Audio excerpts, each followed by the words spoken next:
All right, finally back on the interwebs with a beer in hand and a solid, unjustifiable sense of entitlement. Ladies and gents, good morning and good night. This is the Game Bomb Podcast. I'm Steve, and I'm overcome with the need to pull my dick out for Harambe, and then get my cape and seek out the victim who had the rocks to rob our queen of cashing undeserved paychecks, Kim Kardashian. But instead, I'm hanging out on the outer rims of Chicago talking games, media, or whatever you like. I'm sure you noticed the new music playing right now. It's called The Hero by Nostalgia, and it's available on iTunes as we speak. And as always, we're available on Facebook, Twitter, YouTube. All will be in the description below, and you can contact us and keep up with our latest shows. And giving us a like on iTunes helps us out on a tremendous level. So if you hit us with a 5-star and some kind words, a meteor will miss the Earth for another 100 years. And as a bonus, your girlfriend won't cheat on you ever again. What? How did he know? Leaked personal info aside, I got a solid crew today with me, starting with Tino from episode 2, and one of the sole shot callers of Body Snatchers, anime, comics, and gaming. Tino, how are you, bud? Tino? What's going on? Not much, man. Just chilling, but happy to be here. And we also got John on the job. He's Ubering right now, and he's calling with us today. John, what's up? Not much, man. Driving around this damn city. All right, be careful. Took some time out to talk with you guys today. It's a dangerous city. You gotta be careful. Chicago, bullets. You're not Luke Cage. You're black, but you're not Luke Cage. They're gonna confuse you for Luke Cage. Just clear that up before they start shooting. Yeah, I'll try to avoid wearing the black hoodie. I should be okay. Yeah, that's what they don't like is the hoodie. You'll be alright, son. You'll be alright. So before we get started talking about the iPhone, I want to talk about my next life-breaking hobby, Xenovers 2, the next installment to Dragon Ball's. I didn't know this game was so big. I was reading on it before we got on. The first game was a lot bigger than I thought it was. Yeah, hell yeah, dude. It's arguably, I'd say, top 3 best Dragon Ball Z games ever to come out. At least the first one was, so I'm really excited for the second one. What's the first 2? I would say it would be between, and this is my own opinion, Budokai 3 on PS2, which was I played amazing. And a lot of people would say Tenkaichi, which I did like the open world feel, but I didn't like the actual combat. I would say probably Dragon Ball GT Final Bout, which came out in like 96 or 97 on PlayStation 1. I'd say those would be my top 3 games. Now, I understand this game's open world, and right off the bat, you make your character, and you're able to fly, launch energy balls, teleport, punch your way through mountains, metal, and babies right off the cusp. Yeah, I mean, it's set up pretty cool. I mean, basically, like, you've got, like, your main hub, which I think they call Toki Toki. And that's just, like, the city that you go around, and you're able to, go to, like, different sections of the city. So, like, one section of the city will have, like, stores where you can purchase whatever, like, the capsules for, like, power enhancements, equipment, stuff like that. Then they got another section where you go to it, and, like, they call them parallel quests, where you can jump in with your friends and do, like, online play, side missions, and stuff like that. So that's kind of how that works. So is it almost like a RPG sort of, or? I mean, it's got like RPG elements to it, but it's not advanced enough to where it can be its own like online MMO. Like after this game coming out and the one previous, like I can see the potential. So I mean, if they did that, I'd give them all my money, probably quit my job and just figure things out after like 90 days. But I mean, I would jump on that immediately. So it isn't like you can have armor and helmets and shit like that make a difference. Well, it's all skill. Well, no, actually the equipment that you get is stat based. Okay. The stat based in Xenoverse 1 was kind of on the crappier side of things. I mean, it gave you like these really vague amounts for like specific like stamina boosts, and ki boosts and things like that. Physical attributes. It just depends. But I mean, they don't really give you like a percentage or an exact number or anything like that. The stats are kind of like loosely based when it comes to equipment, but still, I mean, it wasn't bad for the first game they ever did. Okay, do characters have different spiked abilities? Such as you can improve your strength and leave your defense down, or improve your speed, and I don't know, Kai management. Yeah, I mean, what I liked about the game is like can't make like a character that's really well-rounded. I mean, you can, but then like they're gonna lack so much in one particular area. So it's like you gotta take the time to be like, okay, this is gonna be a key-based character. They're gonna be trash at melee, but they're gonna be able to, shoot beams. I'm gonna, give them crappy stamina, but because of that, I'm gonna balance that out with like really good, Kai in order to keep up with the blasts and so on. So it's just you get a lot of versatility when you get online and play with other people. You never really know what you're gonna run into, which was cool. And that's the way to do it, is because, So I have a question. Go ahead. Oh, my bad. No, I was just going to ask, is it kind of like a class-based game, or do you just kind of start with a central character and you just kind of build them up how you want to build them up? They've got, like, the regular well-known characters that you can play as. But, I mean, what everybody does is you make a time patroller, at least in the first game. So pretty much what happened is there's like Trunks that like future Trunks who exists like outside of the timeline in this Toki Toki city, and you pick a race, which I believe there's was there 5 races? I want to say it's humans, Saiyans, Magians, Frieza's race, and Namekians. So you pick one of those races. Most of them offer a different sex option, except I think Namekians. I think those are all just male anyways.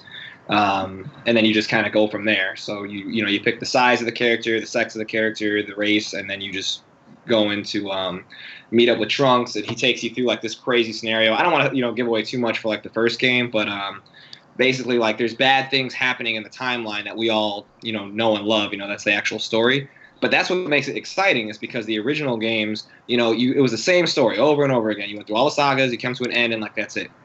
But in this game, like, they'll take you to the Saiyan saga, and they'll be like, okay, somebody's interfering with the timeline, so instead of, like, Goku and Piccolo, killing Raditz, they gave Raditz a power boost, and then now in the timeline, he kills Goku and Piccolo instead in that battle, or something like that, So now you've got to go and correct that to keep the timeline straight. And they do this all the way through the series with, like, a bunch of, like, side missions that pop up, so it's pretty badass.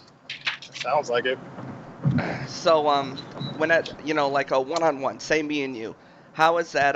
How are the battle mechanics? And most importantly, I care about that Kai management, because, like you said, there's different strength, different speed, and different characters that they've built personally. Not everyone's 99, and then they go online and have a even match.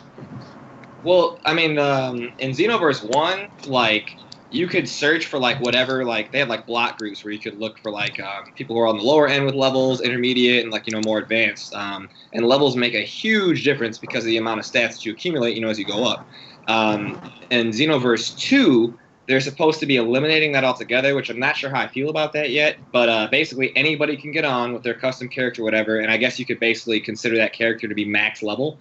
So it's going to be a more even playing field.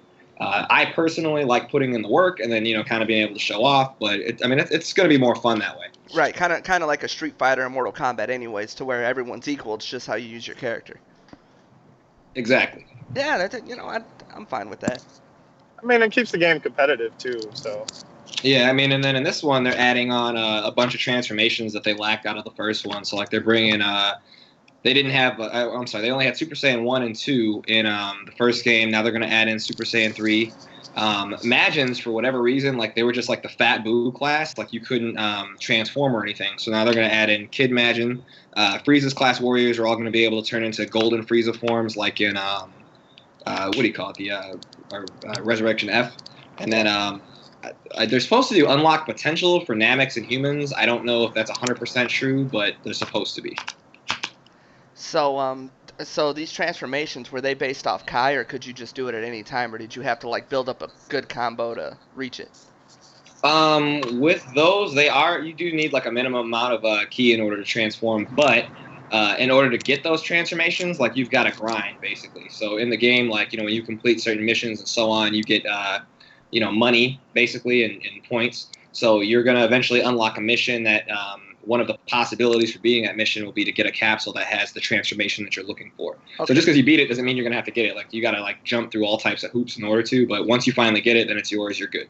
All right, so me and you are fighting, and when can one of us transform? Is it right off the beginning? Is it after I get a couple good combos in? Nope. Well, combos in, sure. Because, doing combos or having, like, certain skill sets will cause your, ki to go up automatically. for like Super Saiyan, for instance, like you need like a minimum, I think, of 3 key bars in the first game in order to transform. Right. Okay. That makes sense. So, they make you push for it a little bit. But, I mean, once you transform, the key, at least for Saiyans, starts to go down automatically. So, I mean, you've got to keep fighting in order to keep that up, or you've got to keep charging, like, in between battle, just to sustain that form. Otherwise, you go back to normal. And once you go back to normal, I believe your stamina drops as well. So you've got to wait a little bit before you can just jump back into it. Fuck, this game is going to be fun. They said it was an open beta, but you told me it wasn't. What's that about? If you pre-order online and do either the deluxe version or the normal version on PlayStation Network, they're allowing you to jump in on beta this weekend. However, if you don't and you just like go and pre-order the game like a GameStop or something of that nature, everybody I know, to my knowledge, cannot or does not qualify rather for the beta that they're going to be doing this weekend. I hate pre-ordering, but you're twisting my arm here. Man, just do it. Like, I seen that, and then I heard that, like, once you're involved in the pre-order, anything that you unlock or whatever, you're able to keep when the game actually launches. I was like, yeah, I'm doing it. Like, I have to. All right, so but before we move on here, do you think anyone that hasn't seen one episode of Dragon Ball Z or Super or anything like that can enjoy this game? Or do you think you have to know what's going on to really enjoy it? I think it'd be, like, a little bit confusing if you're trying to attain knowledge as far as like Dragon Ball Z is concerned, because the timeline's going to be all over the place, so it might be a little weird for them. For the diehard fans, it's going to be yet again another breath of fresh air, because everything's different. It's fun. We don't really know what we're getting into. And then one thing I wanted to mention before we move on, they're adding in this game. They got this new feature called Expert Battles, because I don't know if you guys were aware, but in the first game they had a 3-on-3 where you could have like 6 players playing at a time. Were you guys familiar with that? No. Yeah, it's super badass, like fun for hours, like you just can't stop playing. But one thing they're adding is the expert battles, where like you get a team of, I believe, 5 or 6 people. You're all on the same team, and it's like a super mission where you've got to fight against like one ridiculously strong boss. And supposedly the way the mechanics are is like there's just no way that like 1 or 2 people can beat it. It's got to be really strategic to take down the boss. That shit looks fun as hell. They even have modes where like for instance, like a teammate can like become corrupted or brainwashed, and then like he will see his other teammates as being the enemy. So like now you've got to like play against your friends, but not kill them because you still need them in order to fight the boss. Like just a bunch of crazy stuff, dude. It looks sick. Yeah, I can't wait for that co-op. That co-op does look fun. Main reason I play Destiny is because the co-op feature is so rich and unique, and Dragon Ball Xenovers 2 looks the same. I mean, I personally wouldn't compare the two, but I'm certainly glad you feel that way. Well, you don't know anything about Destiny, as far as my knowledge is. You know that guns are loud. That's what you know. I mean, dude, that's it, dude. I'm not even going to comment on Destiny. I will leave it alone. You're gonna take it. Yeah. You're gonna take it. Very good. All right, now let's get into the iPhone 7 Plus. Do any of you guys have it yet? No, negative. Hell no. All right. Well, iPhone 7 Plus came out September 7th, of this year, and everyone I know, even iOS 10, is enjoying the hell out of it. There's only one thing that everyone keeps bringing up, and it's all the poor kids in the class. No headphone jack. How do you feel about that? I think it was a bad move. Why? I mean, I get their logic, like, that the headphone jack has been out as long as it's been and it's obsolete or whatever. But I do audio engineering on the side, and I can say with like absolute certainty that like, regardless of what you buy, that Bluetooth connection is just not going to have the same quality that you get out of a 3.5mm jack. But is it really noticeable? I mean, I would say so. Yeah. And then another issue, with it is, part of the reason they wanted to eliminate it was to give you a bigger battery, or so they say. And, the battery life gains that they got out of it by eliminating the battery, because they used to do phone repair too, they're not impressive at all. I don't think it's that big of a gain, to be honest. It's not. The only battery-wise feature that's better is it charges faster, about 20% faster, which is cool. But I mean, anybody who owns iPhone 6s is going to tell you that, like, as far as charging speed is concerned, we have no issues. Like, it's very fast, very responsive. You know, if your shit's almost dead, you can plug it in and, you know, get a decent amount of power in, you know, only 15, 20 minutes if you're not, you know, 20% is pretty huge, though.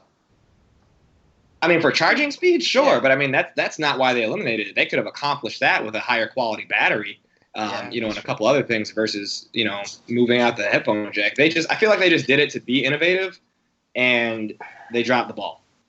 I mean, for me personally, it wasn't a big issue just because I'm usually always with the Bluetooth in my ear anyway. From a lot of the jobs that I've had in the past, I've always had to be somewhat hands-free, and using the wired headphones, they could get in the way a lot. Like, they would usually catch on something and always get ripped out of my ears anyway. So I've pretty much been dedicated to having a Bluetooth headset for since probably the 3G, iPhone 3GS or whatever you want to call it. But so it wasn't that big a deal for me. I mean, I can get it for a lot of other people why they're upset about it, but it is what it is. I mean, they still give you options to use wired headsets.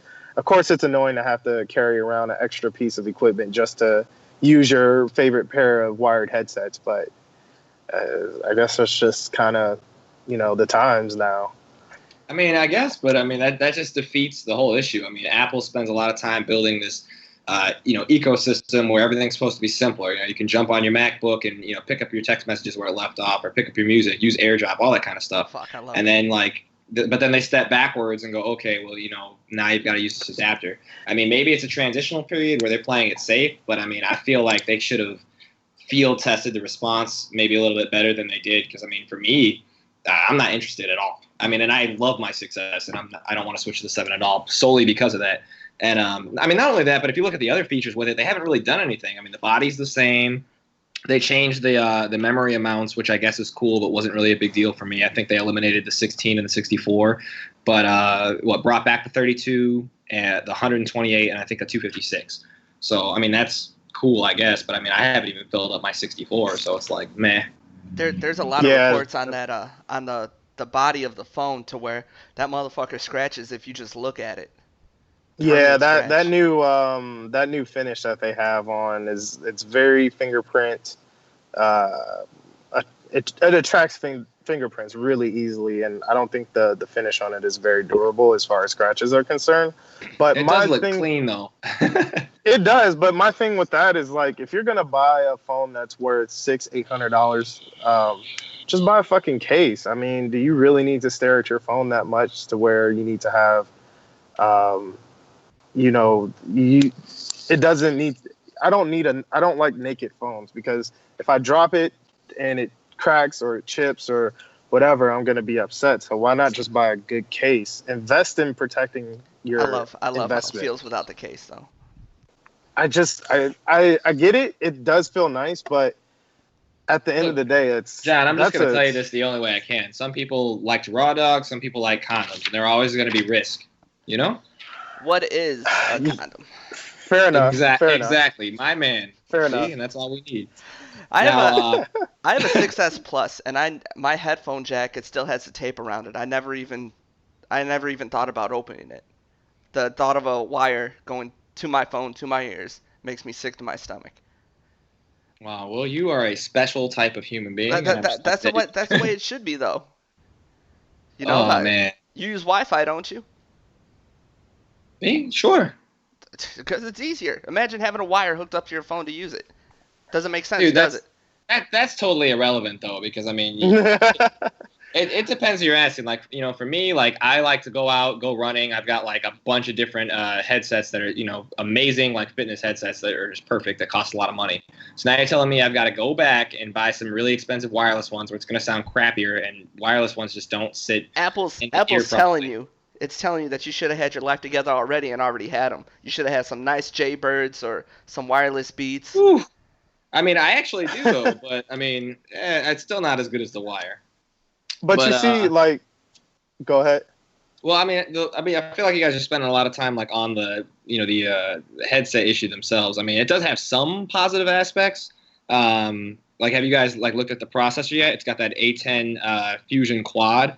So theoretically, it's like 40 to 50% faster, more powerful than what you got out of the iPhone 6s, which I believe was the A9 dual core. It has four cores, right? Too high, too low. Right. It's got. You're an idiot. But yeah, it does have the quad core in the new one. But I mean even then, I mean, it's a big gain for Apple. Like, it is a lot better than what you got out of the 6S. Most people won't notice, just because very few apps, I should say, are so demanding that you're going to notice that kind of power. So it's like, again, like, it is what it is. But like, my biggest issue though is like, okay, yeah, they stepped their game up, but so many other phone companies have been putting quad-core processors in their phone for, at least, a couple of years now. So it's like, hey, Apple, welcome to 2014. It's like, eh. But see, my thing with that, I mean, not to totally defend Apple on that, because it does kind of suck when other phone companies have been doing it already. But my take on it is that Apple spends a lot of time with their R&D department to make sure when they release something, they release it to where it works almost flawlessly. Like, I've never really had a major issue with my iPhone crashing or, doing all of the other things that I've gotten reports from other people that happen with their Androids. They have quad-core processors, but they continuously crash or something goes wrong with the operating system. I mean, and that's fair. I feel like but Apple. Don't you see that as playing it safe versus being innovative? Because that's the whole, projection that they try to portray and bring off to people, is that, they're innovative. But I mean, if you're just waiting for people to do something first, and then they work through their trial and errors, and then you try to like do a safe version of that, that's not innovative. That's fucking lazy. I mean, I don't think they're waiting for other people to do. I think Apple operates at their own pace, and they always have been. And I'd rather them take the time to do quality control versus just throwing something out there, not really knowing how it's going to behave under heavy use. Dude, I don't care if they're doing something new. I care if they're doing something right. Yeah. So I mean, if it takes them a year longer to come out with a quad core, come out with whatever new technology, I have a feeling. At least I feel when I buy an Apple product, it's going to work properly out of the box. Well, I mean, I can't argue that it's not going to run well. I mean, I'll give you that. But I'm just saying, like, as far as, overall, new features and stuff like that are concerned, I mean, I feel like they're lacking. But even, I mean, because you got to look at, so like this phone is their first water-resistant phone. Samsung's been doing that for a few years now. Water-resistant, not waterproof. Well, no, legally you can't say waterproof, because once you get past, what is it, like 3 feet of water or whatever, the shit's basically guaranteed to break after like 30 minutes or so, if that. I forget what IP6 rating is. I forget what the depth on that is. But yeah, it's usually anything longer over a half an hour and you're screwed. Yeah. So it's for quick dunks and like, accidental drops in water. For the record, I did say water resistant. Yeah, no, you did. But some people might not get that. Right. Well, I mean, so if you drop it at the beach, you might be fucked. Oh, fucking man. Should have bought a light-proof case. But as far as like that's what I have. Like the camera goes, like I do like that they're doing like the dual cameras, which I think off the top of my head were like 12 megapixels each camera, and then I think they're doing a 7 megapixel face camera, which is a step up. Now the camera, even with the dual, isn't really that much better. They stole that tech from LG. If anybody wanted to know, that LG released something very similar in the LG G5. I think it was earlier this year, the end of last year. But what I do like, though, is that the phone is able to record in 4K video, which to me personally means nothing right now, just because 4K is so new. But in the future, it is going to be really nice to have like a lot of videos that are already set in that quality. So that's really the only win that I'm going to give them here. That's like, I'm not really going to, argue with Apple on it, because that's the first phone that I know of that's doing it so well. Well, let me say this. What do you think about this? Do you think the consumers are to blame for the lack of innovation? And what I mean by that is that since consumers are so thirsty every year to buy a new phone, that Apple really doesn't have the time to really take a step back and see what kind of new technologies they can implement into their new devices, because they know they have to keep up with the demand of wanting a new device every single year. I mean, if here's the thing. I mean, if you want my opinion on it, people are sheep, and they're going to make a lot of money pushing something out, in a short time span and not changing much. Like, that's just how it's going to be. People are going to bend over backwards. But now that I am an Apple person, which, it is what it is, I mean, I'm just like kind of slow playing it and watching them. Like, for instance, look, with everything I'm reading or I've been looking into, the 7 came out, it's whatever. They'll probably release some sort of shitty 7S later where it's got, slightly more features, but nothing that's, worth buying into still. But whatever they come out with after that is going to be a game changer, because you got to remember, next year is going to be Apple's, I believe, 10-year anniversary, and they're probably going to change everything about the phone. I mean, if they don't, I'd be incredibly surprised. But I think that's going to be the phone to watch out for and buy. I mean, if you've already got a 6S, I don't think it's worth for the 7. But like I said, if you can hold off for like one more year, they're going to do some game changers. And Apple's aware. That's why they did this. Make up money, test drive a couple things, see how it bites, and then they're going to come out with like the big guns next year. Now next year. Well, yeah, that's why I usually go ahead. Next year, do you have any hypothesis or expectations what that new feature might be? Because like you said, they never do anything new, but they do something right. So it's actually like we can foreshadow what they're going to do sometimes. I mean, everything is theoretical. I mean, I'm sure there's a lot of websites that are going to say for sure they know what it is, and nobody knows it. It's just way too far into the future. But I know there's a couple companies that have been talking to, Samsung, Apple, and a few other places, and Apple will probably do it first if anybody does it. Are you guys familiar with, I think the company's called Corning. They do specialized glass. I don't know if you guys ever heard of that.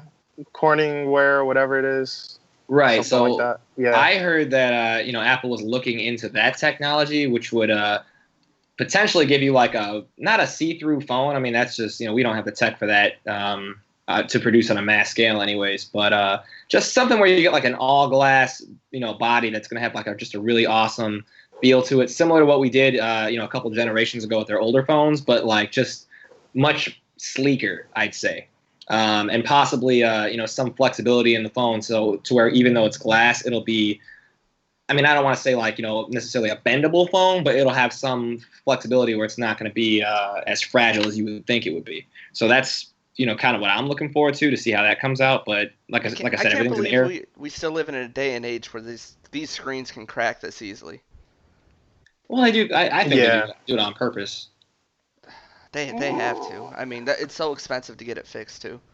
I mean, if you come out with something that's that fragile, I mean, what do you have to do? You have to buy a case. You have to. What are you gonna do? Back in the day, you could get a cell phone and they gave you a fucking Bluetooth with it, a charger, a car charger, everything came in the damn box. Now, All right, so I don't think. Go ahead. I mean, to go on the whole new technology, I don't think it's going to be that major of a jump yet.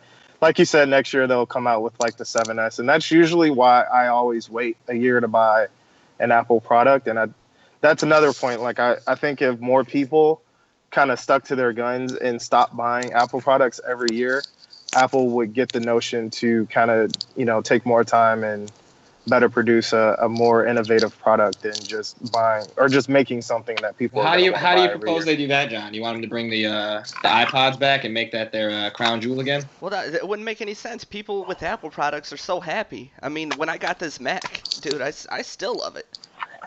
I mean, I get that, and I'm tempted to buy an Apple product every year, but I force myself not to because I know next year they just. Because I know next year they're just going to come out with something slightly better.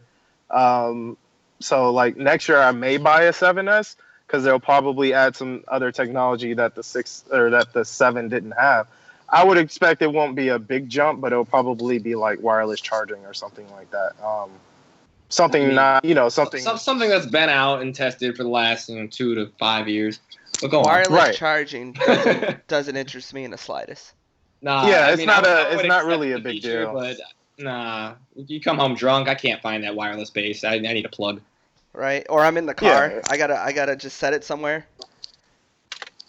Right? Yeah, I mean, I'm kind of interested to see what the performance is going to be with Apple making their phones waterproof, because Samsung has been doing it, but now they're having an issue with their phones overheating, and I believe that's probably due to like the waterproof seals that they have, where the phones can't dissipate heat as well. So I'm waiting to see if Apple can perform better with that if they have any issues with their phones overheating, because making a phone waterproof also creates other issues that they have to deal with. So I'm wondering, as long as they don't do what Replenish did years ago with Sprint, where they had a shitty ass phone that had solar panels in the front that charged when you put it in the sun, but then like consequently, if it got too hot from the sunlight, like it would just melt the break. I used to have to do service repair on those, and like it was just a nightmare. Every time they come in, she's like, I put it in front of the sun because that's what they told me to do. I'm like, bitch, oh, okay. Yeah, people aren't that smart. All right, so before we sign off here, I want you each to tell me what, just one thing that Android has over iPhone right now. That's the iPhone 7 and 7S just came out and still doesn't have that over these Android phones. One thing that I can say that I think is always going to be that kind of an issue with a lot of people is that iPhone, the operating system, isn't as... People can't like tinker with Apple operating systems because Apple doesn't want you messing around in their systems. But that's one big feature that always drew people to Android, is that they can customize their phones pretty much as they want. And they can get into the operating systems and run like emulators and all sorts of things that you probably won't ever see on an Apple product unless you're jailbreaking. Dude, I'm gonna piggyback on that, because I've been jailbreaking for years. And yeah, it's cool, and I love it, but I shouldn't have to jailbreak. Exactly, and I think that's what steers a lot of people away from Apple products. Like, I used to jailbreak, but I haven't done it recently, just because for me, I'm kind of one of those basic users where I just, I use the apps that are available in the App Store, and I use the phone for what it's meant to be used for. And right. I'll download a couple games here and there, some useful apps, and that's pretty much it. I don't need to get into the operating system and run benchmark tests and stuff like that.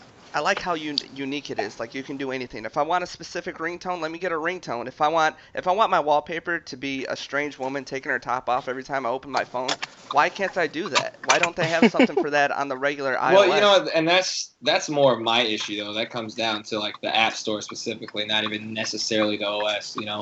If they would just allow more open source stuff to be on Apple's App Store or App Market rather, like I'd be really happy with that. Because at this point, like, I like Apple, but I'm not gonna lie to you guys. Like, I go out of my way to buy a cheap ass Android phone just so I have access to the market on Wi-Fi. I go in there, I download all my songs illegally, and then I put them over to my iPhone. Like, I still pay for some music, but it's really aggravating to like just not be able to do that at all times. I've been able to do that for years now. Right. I always tell people, get an iPhone, get an iMac, get a tablet. Don't get an iPad. Because, they can communicate, but, you need an Android product in your life, at least one. Because, I love Android, man. I can't knock it. But because right now, I just upgraded to iOS 10, and it's killing me because there's no jailbreak. So now it's, I got this plain phone. I think for me, the iPhone is pretty much the only Apple product I'm really ever going to need, because outside of that, I rarely use a physical computer tablets really don't do it for me. So I'm good with that. iPods, I used to always have one, but since the iPhones are actually getting a substantial hard drive like space, I really have no need for an iPod either. So, right. And why would anyone get an Apple Watch? I like Apple Watches. I'm not gonna lie. I've been waiting on Apple Watches are the shit. I've been waiting on the second gen, and now that they're waterproof, I'm more inclined to buy one. Or water resistant. I'm sorry. Asshole, save your money and get the first gen. No, why? Why would I do that? Why not? What's wrong with the first gen? The first gen is water resistant, not necessarily with 3 feet, but I mean, shit. I can get sweaty, take a shower, it's whatever, man. Go in the rain, like I'm okay. Yeah, but now the new one has a better processor itself, and plus it's GPS enabled. How's that screen work when it's wet, Tino? And the new screens are brighter, just to let you know. So, do you need it to be brighter? For outdoor use, yeah. Can your old man cataract handle that? I mean, I'm not gonna lie to you. I have no issues whatsoever. With mine. Charges fast, lasts at least, I'd say a little over 24 hours. So How much was it? This one $349, but they did just drop in price. I think I want to say they're $299 now for the 42 millimeter screen. Yeah. Jesus, you okay over there? What was that? That's I don't know. That's a lot for a watch. I mean, it's a smartwatch, though. That's pretty comparable to other watches. I mean, I've got all my calendars and notes and stuff in here, temperature and all that I can check from my wrist. I mean, I can switch like music and stuff like, in my car through Spotify or whatever's like on my headset at the gym, like all through the watch. I can check Instagram, respond to messages. I mean, it's just so much shit, emails, whatever I want, all through the watch. No issues. Yeah, I like the fact that the new watch can be used pretty much without the phone. That's kind of a big thing for me. So, I mean, maybe not right now in my lifestyle, but I feel like something like that is really helpful. I mean, call me old-fashioned, dude. To appreciate the future, you've got to understand your past, okay? And you didn't have. And you didn't have a first gen. You read about it. I live vicariously through others. So you went out and bought the first gen, so now I can go buy the better one. Well, I'm gonna use my shitty iPhone 6s camera to take pictures of my shitty first gen Apple Watch and spam them to you, since that's how you. I didn't say it was shitty. No, I'm just saying the damage has been done. It's okay. Whenever I first seen the Apple Watches come out, before we get off here, I thought that you get the Apple Watch, you don't need an iPhone. You got the watch. No, that's what that is. That's your phone right there. It's on your wrist. They got apps, text. Let's not get crazy here. We're not Japan. Japan has been doing this for years already with having just the watch by itself basically replace the phone in its entirety. Apple's not going to let you do that. They're making way too much money off it being an accessory. They're so smart. They're getting a lot of my money. Mm-hmm. They are. This iMac Pro ran amok on my wallet. Yeah, see, I'm good on that. That's too much of an investment for me. I was done with PC. It was like a broken car. Something would go wrong here, then you'd have to troubleshoot, then you'd have to fix it yourself, and then something else would go wrong. Yeah. I mean, I get it. I don't think I personally have a need for it. Yeah, I get it. Well, all right, boys. You got Tino, you got something to plug? Body snatchers? I mean, as soon as this is done, man, I'm going to post it up on there. We're almost at like 1,000, members so far, so everything's going well. Nothing in the immediate future, but I know that there's talks of doing, setting up some online tournaments just for fun within Body Snatchers for Xenovers when it comes out. Yeah, so, I definitely want in on that. Oh, yeah. I mean, what is competition, What is it?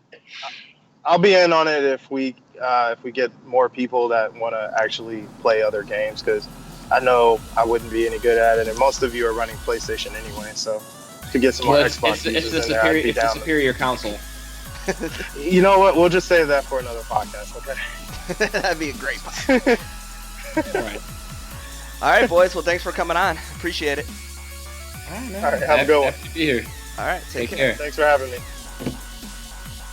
And everyone out there, thanks for listening. We appreciate it. Follow us on Twitter, Twitter/TheGameBombPod, or Facebook, Facebook/TheGameBombPodcast. And our direct stream is shoutengine.com/TheGameBombPodcast. And we'll see you next time.